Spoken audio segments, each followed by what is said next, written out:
Hey, how are you? Kumusta po kayo? And thanks for tuning in to another edition of Paul Presents Art. My name is Paul and I'll be your guide today. And today I brought you over to CSA Space here in Vancouver, which is of course built on the ancestral territories of the Musqueam, Squamish, and Tsleil-Waututh nations. And we're going to go and have a look at a suite of shaped paintings by local artist Bernadette Phan. So, I hope you stay for the video, I hope you enjoy it, and let's do it! We're just entering the gallery, and we'll do a pan of the show. Later, we'll go through each work, and I'll share some thoughts with you. For now, let me share a brief bio on the artist. Born in Cambodia to Vietnamese parents, Bernadette Phan's intercultural background evolved through many locations, from her schooling in Montreal and Philadelphia, to an immersion in the Kwakwaka'wakw community of Alert Bay, British Columbia. Over the years, her paintings, drawings, and weaving articulate precepts of embodiment, vulnerability, and active presence. It is a dialogue for propositions that evade answers, allowing the work to communicate between familiarity and the unknown. If you're new to the channel, please note that this channel is about art, exhibitions in contemporary, historical, and outsider art, group shows, art collections, etc. I live in Vancouver, Canada, so most of my videos will be based in that region, but I'll cover exhibitions as I travel. And here's the first work titled Still Bewildered, 2025, 10 by 10 inches, oil on wood panel. Most of the works in the show, save one, are tondos, or circular in shape. Generally, the works employ a similar artistic technique called stippling, which I'll get to in a bit. Upon first impression, there is a radiance that emanates from the work, radiating from a few central points. On some works, like this one, there are areas that suggest painterly abstractions. Most of the work employ two radiating ocular shapes that seem to pulsate and resemble an owl's head. Just an observation. Next we have Mouthful, 2025, 12 by 12 inches, oil on wood panel. This particular work, with the dangling paddles resembling flippers that can appear to sway in the wind, suggests movement in my opinion, like being activated in a ritual dance or something.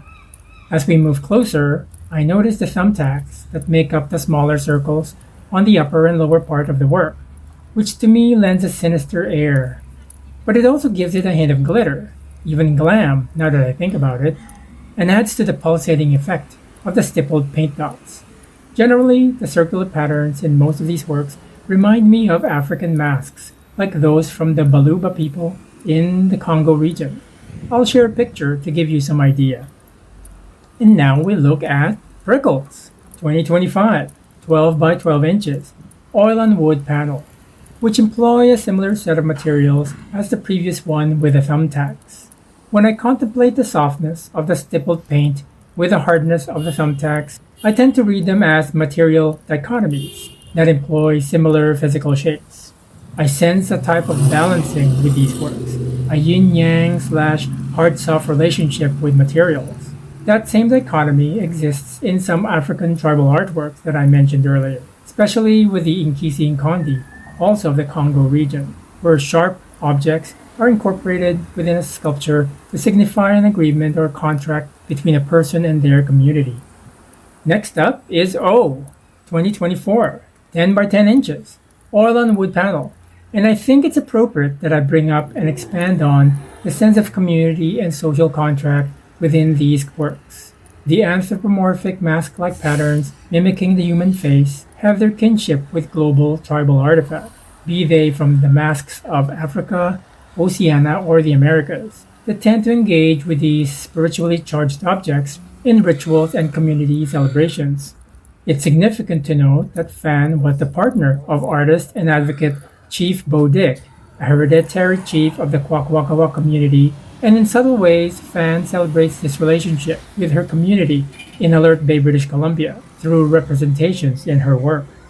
Next up is BB Bewildered, Blue, 2025, 12 by 12 inches, oil on wood panel, which illustrates some variations from the other works, with a paint smudge over the center.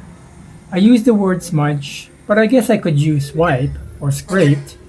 It seems somewhat destructive when looked at closely, but it's also a painterly trope that's commonly used by abstract painters such as German artist Gerhard Richter. It's not an attribution, more like a reference point. And then there's the mirror on top of the work that seems to capture the viewer into the artwork, perhaps a way of infusing the work with the viewer's spirituality. And now we get to Candide 2025, 37 by 30 inches, oil on wood panel, and it's the largest work in the show. It's a shaped painting composed mostly of intertwined triangles with small round shapes on the upper and lower part of the composition. The spiraling stippled painting technique is also used for this work, but the shape of the work makes me think of butterfly wings, especially those of the powerful bird-wing butterflies, species Trogonoptera, that inhabit the mountain regions of tropical, mainland, and archipelagic Asia and Australasia. The round shapes are eyes meant to confuse predators as to the location of the head. But the title Candide also references Voltaire's most famous satirical novel written in 1759, during the Age of Enlightenment. The main character, Candide, lived a sheltered life in an Eden-like paradise until it was shattered, leading to his experience of slow and painful hardships in the world. Perhaps the butterfly suggested in the shape of this work ultimately finds their way into an unknown future, one that experiences ecological collapse through the follies of humankind. Then we move on to Bewildered Green, 2023, 10 by 10 inches, oil on wood panel, which continues the line of work with mask or face-like compositions using spiral pattern stippled paint. I first encountered these stippled paintings a few years ago, and they were large paintings, like the previous work titled Candide. These are intimate works with portrait-like composition and somewhat cartoonish, with melting eyes and the astonished expression of the mouth. But these are merely physical anthropomorphic imaginings on my part. And this here is titled Speechless, 2023, 10 by 10 inches, oil on wood panel, that continues the line of works with swiped or smudged paint across the composition. Sometimes I think this swiped action is meant to increase the anonymity of the composition. What does that mean? Well, it seems much of the shape and intimate scale of these works tend to intimate masks that cover the face, creating anonymity, especially during a ritual. And I think that smearing intensifies that anonymity. Maybe I've just been watching too many fantasy, voodoo type of films lately. Duh. But I'm also interested in art's relationship to ritual, community, and spirituality. Just an opinion. What do you think? And now let me introduce you to Naughty, 2024, 12 by 12 inches, oil on wood panel. And it seems like it's consumed a bit too much ramen. Just a bit of levity there. When I first encountered these stippled paintings, I thought they were inspired by pointillism, which is understandable because there is a very slight difference between the two. While both styles use the dot effect to create compositions, stippling uses a limited palette of blacks, whites, and grays to create shadows and moods, like cross-hatching in prints. Pointillism, however, uses every color available, and also references an artistic movement often associated with George Seurat, a post-impressionist artist. This next work is ! 2022, 14 by 12 inches, oil on canvas. And I want to slightly expand on that topic of pointillism. It's unfortunate that when an artistic method is closely associated with an artistic movement, like Cubism, for example, our definition of it narrows rather than expands. Phan's work has nothing to do with the movement pointillism, and should be considered different from it. That likely explains why the works are referred to as stippled paintings. As for the spiraling effect, it should be looked at more closely. A spiral suggests infinity, endlessness, even timelessness.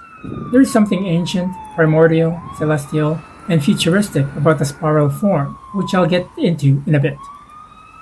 And now we look at See You 2 Again, 2023, 12 by 12 inches, oil on wood panel.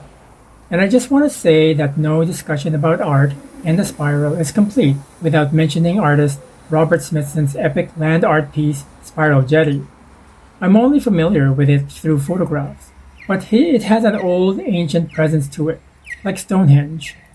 Made from basalt rock boulders in the early 1970s, Smithson is known to Vancouver art audiences for his inclusion in the seminal exhibition 955,000 in 1970, curated by art critic Lucy Lepard for the Vancouver Art Gallery. Spiral Jetty connects humanity to the universe through the symbolism of the spiral pattern as celestial body, like galaxies. And regardless of monumentality or intimacy of the art object, the spiral pattern doesn't lose its meaning. And I feel that way about Phan's work, with the spiral motifs, with its connection with the community, humanity, spirituality, infinity, the universe, and maybe even dreams and hallucinations. And finally, we have Early Study, 2019, 16 by 16 inches, oil on wood panel, which is the earliest work in the show and catapulted Phan to explore the sensibility with the stippled paintings, the radiating/pulsating gradations of color, the exploration of multiplanar dimensionality, organic gestural abstraction, and beyond. And I think this is a good place as any to leave things. I hope you enjoyed this exhibition of stippled oil paintings by Bernadette Phan here at CSA Space Gallery. If you'd like to share your thoughts, observations, questions, please do so in the comment section below. I'd really appreciate that. Click the like button and be sure to subscribe to the channel. It's free, and as a non-monetized channel, subscribing achieves visibility and creates added awareness to the artist and the gallery. Maraming salamat po sa inyong lahat. Thank you for joining me today. Have a great day, and I hope art continues to inform your life. Tune in again next time for more art-related videos. Goodbye!